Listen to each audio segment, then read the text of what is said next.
You're good to go. Line back to October 2022.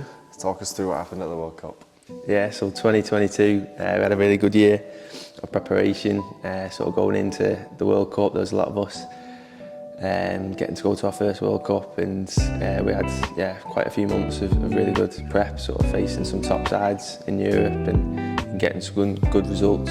Sort of went into the World Cup and had a bit of a tricky group stage. Didn't get the best of results, but performances got better. After the group games, we were drawn against Angola, the sort of current world champions at the time, for the round of 16. Really tough game, but then the whole squad came together, put out a really good performance and got all the way to 50 minutes, 0-0. And that took us to extra time, and then unfortunately after sort of 6 or 7 minutes of playing extra time, I've gone up for a header, and I've just had a little nudge from one of the Angolan players, and that sort of put me off balance, and I've landed badly on my ankle, and straight away I felt like a little pop, and I knew it wasn't right straight away, and I was stretchered off, and that was the end of my sort of World Cup campaign. How did it feel finding out those results of what actually did happen to your ankle? I got the MRI scan, and then a couple of weeks after that I got the results, and I was sort of told I've done sort of the worst case possible in terms of fully rupturing my ATFL ligament. Again, that was pretty tough to hear. Obviously I've never had a major injury before, never had to deal with anything like that, and I think as soon as I was told it was a full rupture, it started to feel real that I wouldn't be playing football for a long time. And then obviously it wasn't just that first time that you injured it was the second time. Just talk us through the period between the first injury and then doing it again. Yeah, so initially after I got those first results, I was passed on to R4P. I met up with them and we sort of talked through the options, and the first option was you could do a load of rehab, sort of 6 to 8 weeks of rehab, and did those sort of weeks of rehab, and ankle was feeling really good. Got back to training at the start of January, and a couple of weeks after that I've gone and done it again. Again, it's not known whether it was fully repaired or if it was just a freak accident again, where I've had the sort of worst luck in the world to do it again. But yeah, I did it again in February, and then that's when I had the conversation around whether it needs to be more rehab or whether there's a second option of surgery. How much of a tough decision was it to eventually go through with the surgery? Yeah, it was, like I say, I've never had a major injury before. I've never had surgery since obviously losing my leg, and I think having that decision of having it surgically sort of repaired, I think was a big decision. Like, knowing I'd be out of work, I'd be out of action, I wouldn't be able to play football for a long time, just because of the amount of time it takes to rehab it. And I think making that decision as well, I knew I'd miss out on stuff like the Nations League, a load of time with England playing games, and I knew it would be a really long process of getting back, and it's a tough decision because obviously it's the worst case possible of having to have surgery. So mentally, how challenging has that been day in, day out, not being involved with the squad and not going to be able to go and do your daily routine? I think mentally was the hardest part of it. I think a lot of people look at an injury and think it's just all physical in terms of getting your ankle working again, whereas for me, and I think a lot of people, an injury is sort of sorting your head out and trusting the process of getting back playing. You know, the hardest part for me was always sat on the sidelines watching, or being in here, being in the gym whilst everyone else is out on the pitch playing. I think that was the hardest part of having to watch and just not be a part of the group playing football.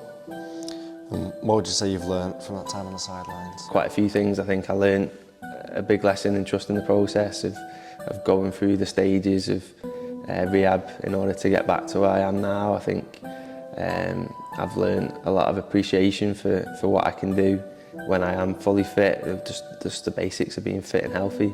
And also just not taking training for granted. I think sometimes you rock up to a session and it might be raining, it might be cold, and you don't really fancy it, whereas now you're thinking you're so lucky just to be able to play. You take every session as it could be your last.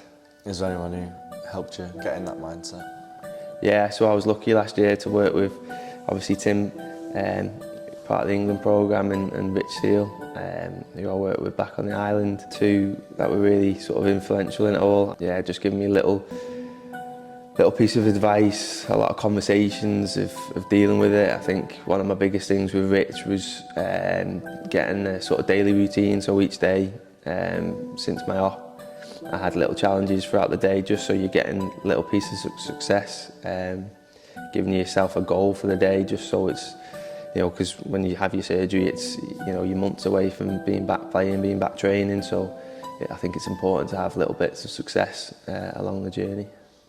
And ATFL have been a major part of that journey. Just how important have they been on your return? Yeah, so ATFL I've worked with for over a year. I'm really lucky, sort of my sponsors back on the Isle of Man Sports Aid, that sort of recommended ATFL and provided that support so I could go and use the sort of assistance from ATFL. I think just being around that sort of environment, working with Matt, who's obviously got the professional and sort of elite sort of knowledge in terms of getting people back playing after such an injury. I think I was really grateful to having that support. I think I was with him for months and we sort of worked in the gym for such a long time, and being able to sort of see the progress all the way through that was really good. And then to bring it onto the pitch with him as well, which was really good, to sort of go through that whole process with him and getting back playing for England. And before you started sort of kicking the ball around, you did some off-the-ball work with Niall and Gaz at ATFL. I've slowly integrated into these training camps, being back at obviously the home of Amputee football, and I did a lot of work with Gaz and with Niall as well. Just slowly sort of bringing me back to speed of playing Amputee football. It's good to have that sort of one-to-one support. Obviously there's a lot going on in a training camp, and I was really sort of appreciative of what Niall and Gaz were doing for me in order to get me back playing. Now you are back playing, how does it feel? Yeah, I think this is my third camp now being back playing. It still doesn't feel quite like normal to me yet. It's still sort of really exciting for me just being on the pitch playing. Really sort of enjoying it the past few weekends that we've been here, and yeah, just being able to experience playing again and being with the lads, being, you know, all that sort of camaraderie, and again working with the coaches and staff, just in like a football capacity instead of it just being, you know, Jacko, how's your rehab going? It's now focus onto football and focus onto what's coming up this year. Coming up this year, what have you got? What are you planning? Yeah, so this year, again, it's another big one. It always seems to be a big year. But obviously this year we've got the Euros in June. We keep telling ourselves that the sort of focus isn't going there and winning it, but we're fully aware that we've got a really good group of lads and a really good group of staff where we could go there and perform and do really well. So that's a really exciting opportunity. So for me, the goal is sort of doing everything I can to get back into the squad and be selected for that tournament. And away from that, it's working with Everton. Obviously I signed in the summer of 2022, so quite a while ago. And I've not actually put the shirt on, so just being able to experience league football with Everton, sort of playing with some new teammates, playing under a new coach, that sort of thing is really exciting. And obviously I'll get to return to Champions League football, which I've not done since 2022. So that's another really good opportunity to go out and play against the top sides in Europe. Best of luck for the year. Dan.